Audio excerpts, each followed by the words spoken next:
गुरु तुम हो ज्ञानी ज्ञान के दाता, मुनि गुरुवर को करके प्रणाम गाऊं मैं सुबह शाम। तुलक सागर एक नाम इस कार्यक्रम के पुण्यार्जक हैं श्रीयुत निर्मल जी, कल्पना जी गोधा मुंबई, निशांत शिवानी नकुल सिद्धि मितांश कियारा ख्वाहिश, अध्यक्ष जिन शरणम तीर्थ ट्रस्ट एवं परम संरक्षक पुलक मंच परिवार। फालतू की बातों का झगड़ा होता रहता है, कोई भविष्य को लेके झगड़ता है, कोई अतीत को याद करके झगड़ता है। ध्यान रखिए, कई लोग इसलिए रोज झगड़ते हैं, तूने मुझे गाली दी थी, तूने मेरा अपमान किया था, तूने मेरा वो किया था। भूतकाल भूतकाल भूतकाल, पुरानी बातों को याद करके लड़ना भूत बनना है। ध्यान रखना, भूतों जैसी जिंदगी मत जियो। कई ऐसे होते हैं जो भविष्य को लेकर के झगड़ा कर रहे हैं, मेरा क्या होगा, बच्चों का क्या होगा।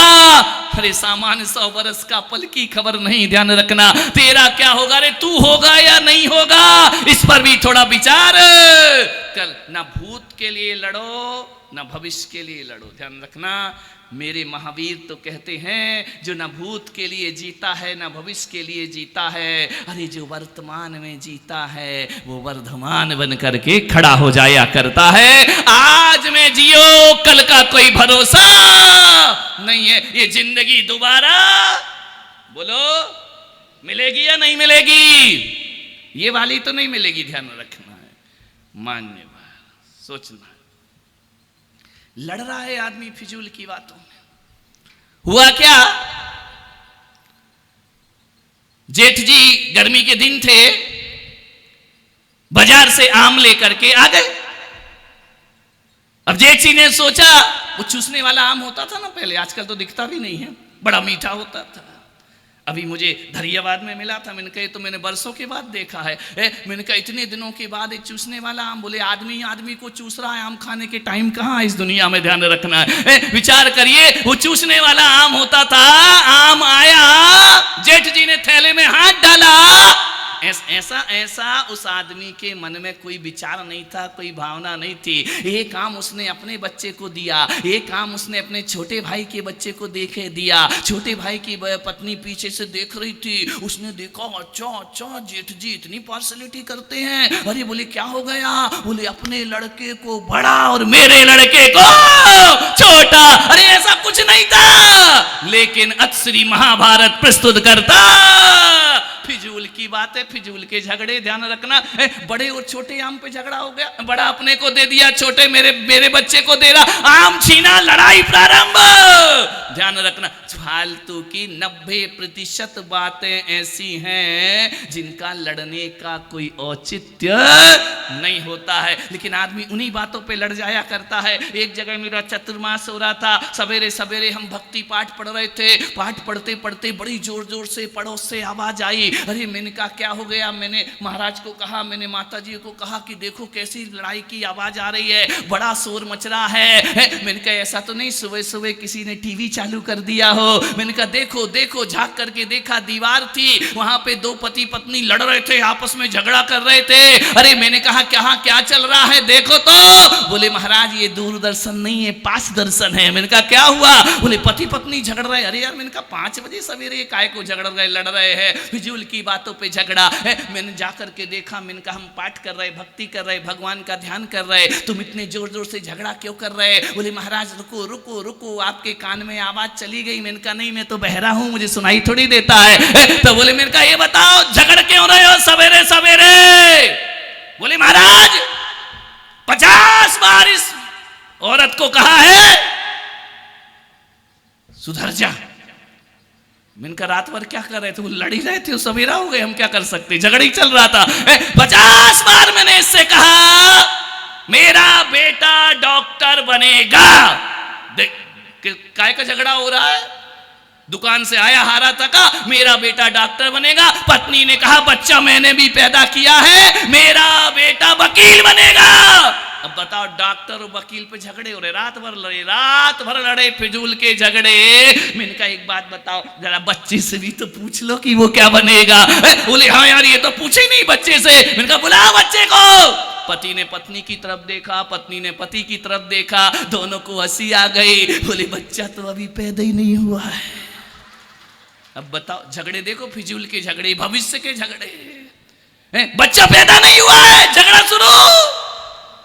सास बहू में झगड़े हो गए, मलाई यही खाई जाएगी। बहू ने कहा पीहर जाएगी, कुछ भी कर लो मलाई पीहर जाएगी। सास ने कहा मलाई यही खाई जाएगी। इतने लड़े कि मारपीट की नौबत आ गई, बाल पकड़ने की नौबत आ गई। ससुर जी आए, ससुर जी ने कहा अरे कल मुही क्यों लड़ रही हो इतनी जोर जोर से। बोले तुम शांत रहो, मलाई यहीं रहेगी। बहू ने कहा मलाई पीहर जाएगी, चाहे दुनिया इधर की। ससुर ने कहा यार तुम मलाई का कटोरा लेके आओ, मैं बताता हूँ मलाई कहाँ जाएगी। पता चला सास बहू ने देखा, बोले नहीं हम लोग तो प्लान कर रहे थे कि भैंस खरीदना है, अभी भैंस नहीं आई है, झगड़ा मलाई पे हो रहा है, ध्यान रखना।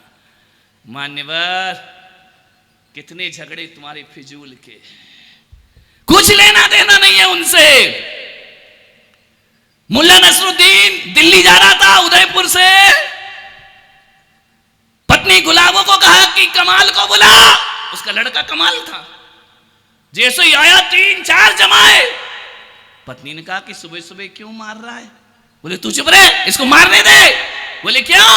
बोले मैं दिल्ली जा रहा हूं, 8 दिन बाद लौटूंगा। अरे तो बोले जाते समय बाप प्यार करता है, हाय हेलो करता, गले से लगाता है, तू पीट रहा है। बोले आज इसको जी भर के पीट लेने दे। बोले क्यों। बोले 8 दिन में यहां रहूंगा नहीं। तो बोले मार क्यों रहा है। बोले कल रिजल्ट आएगा। समझ गए कि ऐसी बातें आपको डायरेक्ट समझ में आ रही है। कल रिजल्ट आएगा और ये पक्का फेल होगा, और मैं रहूंगा नहीं तो इसको मारेगा कौन। ध्यान रखना, भविष्य के झगड़े, फोकट के झगड़े। मान्यवर, बातें हंसने की नहीं, बातें जिंदगी की है। लड़ाई झगड़े होने के बाद एकांत में बैठ करके सोचना ये बात लड़ने जैसी थी या नहीं थी। आवेश में आदमी कुछ भी बोलता है, बोलता नहीं है, बड़बड़ाता है, बकबक करता है। ध्यान रखिए, फिजूल के लड़ाई झगड़े हमारे घरों में। मान्यवर, एक मेरा भक्त है, इतने झगड़े हुए पति पत्नी में, इतने झगड़े। बच्चा आया कि महाराज मेरी मम्मी पापा रोज लड़ते, मैं क्या करूं। एक पति पत्नी से मैंने पूछा कि क्यों रे तुम लोग लड़ते क्यों हो। बोले लड़ते हैं तो प्यार रहता है। परिभाषाएं भी तो देखो ऐसे ऐसे। बोले लड़ेंगे नहीं तो प्यार नहीं होगा। मैंने पत्नी से पूछा कि ये क्या माजरा है। बोले सही कह रहा है, लड़ेंगे तो प्यार होगा, नहीं लड़ेंगे तो प्यार नहीं होगा। अरे मैंने कहा ऐसे कैसे। बोले महाराज आप नहीं समझोगे, आपने शादी करी। हमने कहा नहीं करी, तुम्हारे देख देख के ही नहीं करी मैंने, तो ध्यान रखना। तो बोले महाराज लड़ेंगे तो प्यार रहेगा। मैंने कहा प्यार कैसे रहेगा। पति बोला इसलिए रहेगा महाराज कि जब ये बेलन फेंक के मारती है ना, निशाना लग जाए तो ये खुश रहती है, और नहीं लगे तो मैं खुश हो जाया करता हूं। हम लड़ते हैं तो खुश रहते हैं। वाह रे आदमी, 1 मिनट तो बन नहीं रही है, वो फिर कहते हो रब ने बना दी जोड़ी, खाक की जोड़ी बना दी। ध्यान रखना, पति पत्नी हो प्रेम से नहीं रहते। मान्य विचार करो, अतीत को याद करते रहते हो। इसने मेरा अपमान किया था, अरे काय को खींच रहे, किया था तो किया था, मैं इसको कभी छोड़ूंगा नहीं मेरे भाई। जो आज का पल है, जो अभी का समय है, जो अभी का वक्त गुजर रहा है, इसे जी भर के आदमी को जी लेना चाहिए। ध्यान रखना है। एक बच्चे ने, मम्मी पापा लड़ रहे थे, चुपचाप से मोबाइल में रिकॉर्डिंग कर ली। अब कर ली तो कर ली। अब जैसे ही पापा अकेले में गए, उसने मोबाइल पे ऑन कर दिया। उसने कहा क्यों रे, ये शैतानी किसने की। बोले तूने क्यों की। फिर लड़ाई झगड़ा शुरू। बच्चे ने कहा पापा शांति से सुन लो। पापा रोज नमोकार मंत्र की धुन लगाते थे। मैंने कहा बेटा अब नमोकार की धुन नहीं, इनकी लड़ाई की धुन लगा दे। ध्यान रखना, नमोकार की धुन से इन्हें शर्म आए या ना आए, लड़ाई में क्या क्या बकते हैं ये सुनकर इनके जीवन में शर्म जरूर आएगी। ये लड़ना बंद। बाप ने सुना मैं ऐसा बोलता हूं गुस्से में, इतने अपशब्द बोलता हूं, इतना नीचे गिर जाता हूं। बच्चे ने कहा पापा रोज लड़ो। अभी तो मैं तुम्हें सुना रहा हूं, थोड़ी देर बाद इसे फेसबुक और इंस्टाग्राम में भी फॉरवर्ड करने वाला हूं। और बाप ने कहा बेटा अब नहीं लड़ेंगे, ध्यान रखना है, सुधरो सुधरो जीवन में मान्यवर, शांति का जीवन जियो। मरने के बाद आदमी शांत होता है। यहां 2-4 शांत हो गए सर्वऋतु विलास में। हमने कहा क्यों भाई वो कहां गए वो दादाजी? बोले शांत हो गए। मैंने कहा वो आंटी कहां गई? बोले शांत हो गई। मैंने सोचा यार ये आदमी मरने के बाद शांत हो गए क्यों बोलते हैं? आदमी को जीते जी शांति नहीं है, ध्यान रखना। आदमी मर के शांत होता है। और मैं पुलक सागर कहता हूं मरने के बाद शांत हुए तो क्या खाक शांत हुए? मरने के बाद शांत होना ये मुर्दे की मजबूरी हुआ करती है, ध्यान रखना।